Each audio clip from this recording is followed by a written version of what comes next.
Yo, what's going on, guys? It's Houston Sports Net back into the video today, and today the Boston Red Sox are signing one-time All-Star Lucas Giolito, who was an All-Star in the 2019 season. Giolito, who spent his time with 3 teams last year. Usually when you talk about a player spending time with 3 teams, usually it's because that player's absolutely playing terrible. I'm not saying Giolito was great, but if Giolito wasn't on the teams he was on, he would have not been cut, or he was traded once, he was waived once, and then he was claimed by the Guardians. So it all started with the White Sox, right? He was doing good with the White Sox. Pitched, before the trade deadline in the beginning of August, before he got traded, he pitched in 21 games to 21 starts, had a 3.79 ERA. So then he goes to the Los Angeles Angels. Terrible vibe there, to be honest, just because, everything that's going on there. They're not going to make the playoffs, and they're not a good team at all.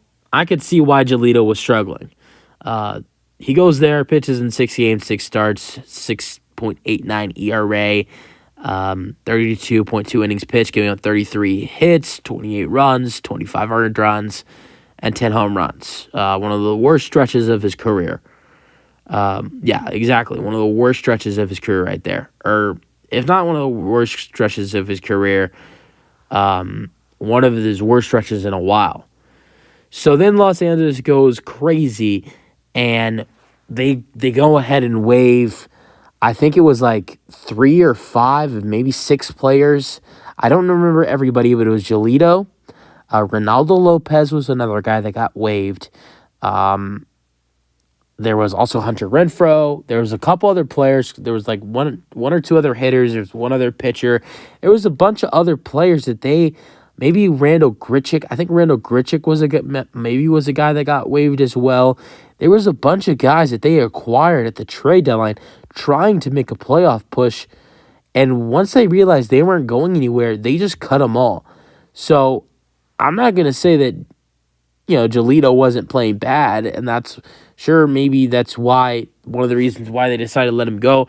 But the big reason why Los Angeles decided to let him go is because they weren't going anywhere, and he was a free agent the next spring, the next winter. And they knew we're not going to re-sign this guy. There's not a great chance we re-sign him.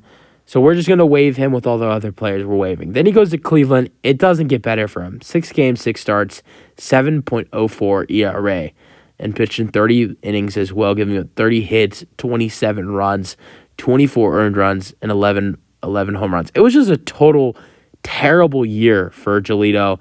And I want to go over the past 4 seasons with the White Sox from 2019 to 2022. Where he was kind of in a stable condition and was pitching really well for the White Sox. 2022 had a 4.90 ERA in 30 games, 30 starts, pitching 161 innings, giving up 171 hits, 92 runs, 88 earned runs, 24 home runs, and 61 walks with 177 strikeouts. 2021 with the White Sox, 11-9 record, 3.53 ERA, 31 games, 31 starts. He pitched 178.2 innings pitched, giving up 145 hits, 74 runs, 70 earned runs, 27 home runs, 52 walks, 201 strikeouts. 2020 season was shortened season, only 62 games in the regular season, 4-3 record, 3.48 ERA, 12 games, 12 starts. He pitched in 72 innings, giving up 47 hits, 31 runs, 28 earned runs, and 8 home runs with 28 walks and 100 strikeouts. 2019, his all-star season, his only all-star season, had a 14-9 record with Chicago with a 3.41 ERA, pitching in 29 games with 29 starts, and he pitched in 177 innings, giving up 131 hits, 69 runs, 67 earned runs, 24 home runs, 57 walks, and 228 strikeouts. So for Boston, I like this addition for them. They need starting pitching bad. They missed out from Yamamoto. who went to the Dodgers. They've missed out on a couple other names that they wanted to pick up in free agency. And I like this addition for them. This is on a 2-year, $38 million deal. I think Giolito will definitely be able to, pitch better than what he showed with Cleveland and LA.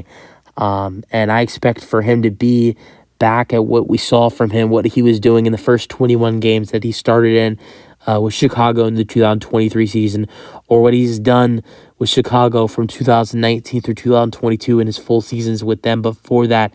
I expect Giolito to be way better now that he's on the Red Sox. I think this will be a better environment for him. Let's see what he does. I like this signing for the Red Sox, 2-year, $38 million. Let me know your thoughts in the comment section, and peace out.